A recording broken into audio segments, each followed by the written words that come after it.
Hey guys, I'm Dimension Jumper. Today I'll be reviewing Attack on Titan 2, which was released in 2019 for the Nintendo Switch, Xbox One, PlayStation 4 and Microsoft Windows.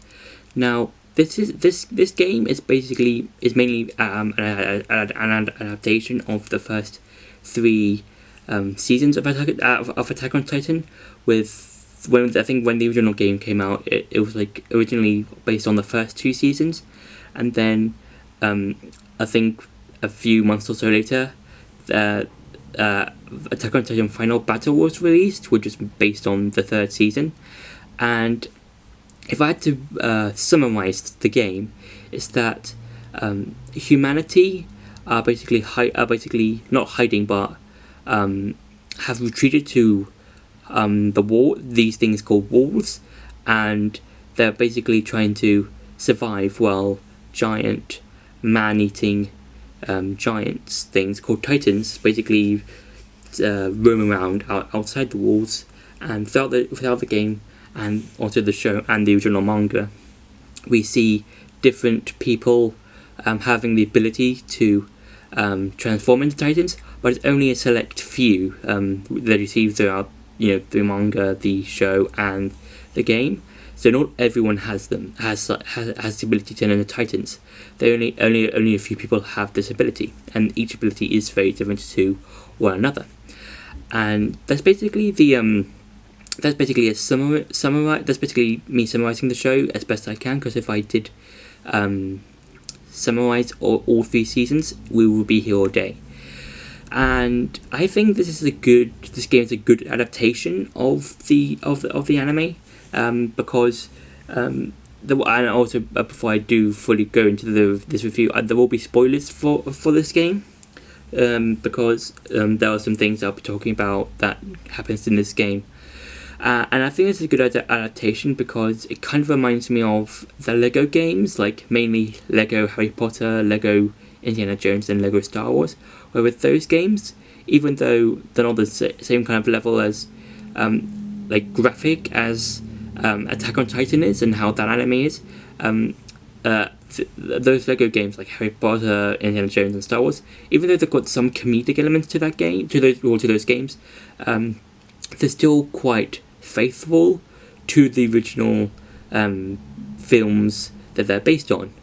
And it's the same with Attack on Titan 2, where this game is quite faithful to the anime, and I really enjoy it because you get to play as your own custom character, and you basically and it's one of those characters where they're always silent, kind of like how in the Persona series, the Legend of Zelda series, and several other series, there's a voiceless protagonist, so you can basically project your personality into those characters. And it's the same with Attack on Titan 2, where with the silent protagonist, you can basically just project your personality onto that character, and within the game you can basically just talk to characters like Levi, Mikasa, Armin, Eren, and all a lot of other characters you see within the show that are in the game. And one of the cool things about this game is all the different sort of areas you can go in the game, because this game is split into levels. And each level is based on a different well-known location in the game, or in the anime. So at the beginning you might be in the training grounds, where you basically train to fight titans, and then in another level you might be in Wall Rose or something, or Trost district, and you're basically just flying around the buildings and defeating titans and stuff like that. And I think that's really cool, a cool thing with that, because in each level, because you got your ODM gear, different levels have different amounts of areas where you can zip about.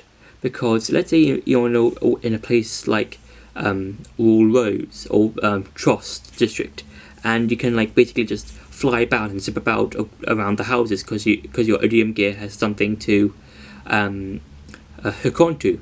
But then you come to a location like the formation part where the female Titan attacks, and in the first bit you're in this like sort of open wilderness and there's barely anything for you to use your ODM gear on, and then when you're in the woods, when you're trying to trap the female Titan, then you're with like, you can use your ODM gear to like anchor to the trees and stuff like that.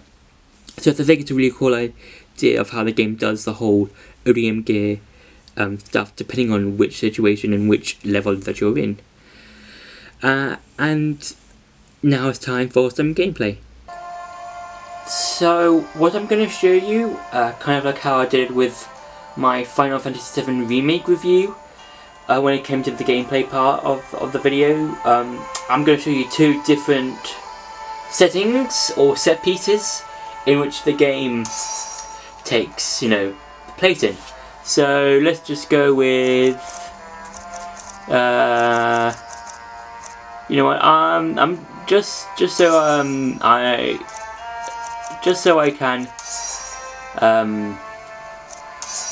show you. I'm just gonna quickly go to my first file, just so I can show you how the game is, because I don't know where, how in my second file, I don't know where exactly I am. Okay, so let's go with story mode, just so I can show you guys how the set pieces are quite different, kind of like how in Final Fantasy VII Remake version, how those two games are in. So this is like one of the set pieces that you can visit. So this is, in this part of the game, it's basically apart from the main story, you can do these sort of missions, and you can basically just do a variety of missions, and each mission that you do has a different rank. So I think a lower rank like a C or D are like the easy ones, then you've got A rank, S rank, which are basically the more difficult ones, and that might be oh, you have to defeat all of these abnormals before time runs out. So then you go into like the main combat of the game, and you have to like basically defeat Titans, or just get to like specific areas of the game, like with like different people, and there will be times in which you will be given a yellow, no, a green flare. So there's one over there that I had to go to, and yeah, and each signal flare, it's basically a different character. Oh, and also depending if you're in a squad, your characters that you have in the squad can be downed, and mainly because they can be captured by Titans, and you might not be able to make it in time to get them. And I wasn't really paying attention to Bertold getting downed, because I was mainly talking about, you know, how the gameplay works.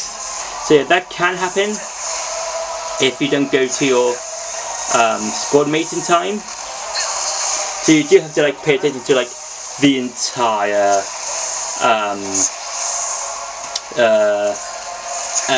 map and area of what's happening. And also, like in the anime, each Titan, or every single Titan, have different heights, and you have to defeat their limbs, or if you're feeling, depending on which one you fight, you can defeat, you can take off their limbs, or you can basically just go for the nape and just defeat them that way. I think it's really cool, because like it feels like you're in the show itself. And also, you have these different ability things. So you've got ones that can resupply your blades, your gas, get your health back up, and whenever Titans go into some sort of like a frenzy mode, you can use a light flare that basically just blinds the Titans for like a few seconds. And it is the first sort of like character. So we spotted Nile, and yeah, and depending on who you have, you have different characters, and you can and also I wonder if I can. One of the abilities you can do that you can get is that you can basically throw your blade at a Titan. I think it's quite cool. There we go. Oh, so yeah. Bit of that. And also, you can make your own base. So, let's say you want to have artillery base. Oh, yeah, the Titans can grab you as well. Just a bit of button mashing. You do have the button mash way out of it. Take a bit of medicine. Then, hang on. Oh yeah, the base. Yeah, forgot about the base. Okay, so I really need to make this base. So let's say I want to make a base. Let's say I want to make an artillery base. Then I will shoot up a signal flare to make the base, and then a base will form up. And then, depending on the base you have, they'll give you different things. So an artillery base hits Titans. A supply base gives you more blades. There's like one that helps you with your attack or something. I can't remember which one it is. I think it's the one with the scouts. And yeah, but the main ones that I kind of use in this game is the supply and artillery base, because I think they're the most useful ones in the game. Just because they give you like extra stuff, or just helps with the Titan problems if there's too many. Oh god damn it, okay. So yeah, I feel like that the supply base and the artillery base are probably the most useful out of all the bases in this game. There's another Titan down. Oh! Okay. So I've got a squad member. So I'm going to show you what you can do. So press the L button, and then depending on which character you have, press up, down, left, right, and then they give you different abilities. But they do have a cooldown effect, which is like, you know, good, because then you're not using the same ones over and over again. And now I'm going to show you the second type of set piece in the game. So now this is the second type of set piece you can visit. This is like one of the main sections that you'll see within the game, and you can basically just go around talking to people, and you can also have a character follow you, and they can go on missions with you, and that helps them build your friendship towards you, so they can get like more levels, and you can get more abilities for your character. And also, what I like about this is that in the game you have your own kind of stats. So the stats can help you with like agility, strength, health. They can help you out when you're fighting off Titans. And you can also, if you can see here, I have got several types of items that I can use in battle, and different kinds of weapons on my ODM gear. And I think that's really cool, because with like the ODM gear and the blades that I can get in the game, I can upgrade them. And I think it's really cool, because I really like the upgrading bits in this game, because you can just upgrade to get better weapons and better gear and stuff like that. And yeah, and this is like one of the places in the game you can go to. So this is like, I think, in Wall, if I remember correctly, in the Plaza. So I think that's in Wall Rose or in Trost District. Well, I know. I think if I remember, it's in Trost. So you've got a training area, scout hideout, headquarters thing. You've got a Titan research room. That's really cool. I quite like this Titan research room, because within the game you can, when you're fighting off Titans, you can capture them, and I really like that. Then you can come back here and just look. No, you can basically just look at Titans. But yeah, I kind of accidentally went on Hanji. So yeah, that's been it for the gameplay. Now time to go back to the review. So what I like about this game, or another thing that I like about it, is that you can have your own sort of squad. So there's you, and you can have 4 other people, and this can range from rookies to some of the more important characters like Levi, Evan, Armin, and they all have their own different abilities. So let's say you have a rookie, they will just like attack the Titan normally, like how they would do in the anime. But if you have someone like Armin, Levi, or Eren, they all have the different abilities. So some guys have an ability in which they blind the Titan by using a flare thing.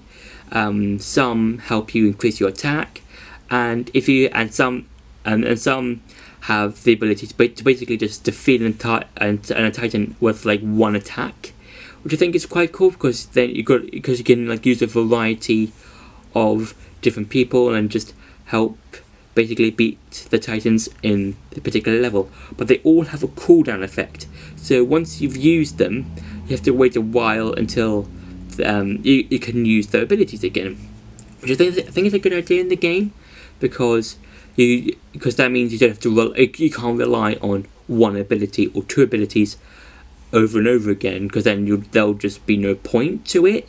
You'll just use those abilities and nothing else.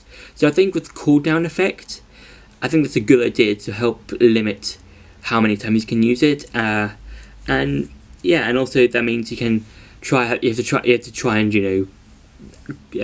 defeat the Titans without using Levi's sick, awesome, swirling combo attack thing. And for my final verdict, I would say that the entire game is quite cool. I think this game, if it was really good in bringing in new fans, because they might have seen the show or read the manga, and then they might want to play the game and see the game through their own eyes with their own custom character. And also another thing that I forgot to mention is that there's another bit there's a bit in the game where you can basically just hang out with some of the characters, and they all have their own storylines, and I think that's really cool because each storyline is different, and it kind of reminds me of the Persona games, in which with those games, some of the confidants in those games has their own storylines and they have their own resolves. And with Attack on Titan 2, it has a similar thing in which you talk to a specific character, they are going through their own storyline, and then every now and every so often you're given a specific ability that you can use within battle, and I think that's really cool and interesting. So that's been my review for Attack on Titan 2. I hope you enjoyed this video. Don't forget to like, share and subscribe, and until the next video.